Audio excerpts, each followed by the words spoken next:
Hello everyone, welcome back to my YouTube channel. Tasty వంటల కోసం నా ఛానల్ అయితే సబ్స్క్రైబ్ చేసుకోండి. ఇక్కడైతే వడలు చేస్తున్నాము. వడల కోసం మినప్పప్పు 1 గంట ముందు నానబెట్టుకొని ఇలా బాగా బీట్ చేసుకోవాలి.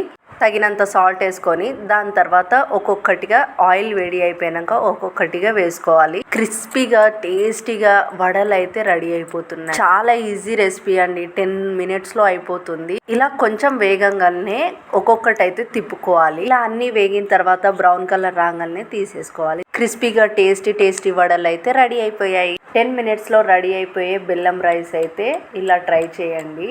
ఫస్ట్ కుక్కర్లో 1 కప్పు బియ్యం తీసుకొని వాష్ చేసుకోండి. దాని తర్వాత బెల్లం అయితే దీంట్లోనే వేసుకోవాలి. 3 విజిల్స్ వచ్చాక తీసి పక్కన పెట్టుకోండి. బెల్లం రైస్ అయితే రెడీ అయిపోయింది. వేడిగా టేస్టీ. మీకు కావాలంటే డ్రై ఫ్రూట్స్ వేయించి వేసుకోవచ్చు. మాకైతే వద్దనిపించింది. చూస్తేనే ఎంత మంచిగా అనిపిస్తుంది కదా. Please do share and subscribe. వెళ్ళొస్తా, బాయ్.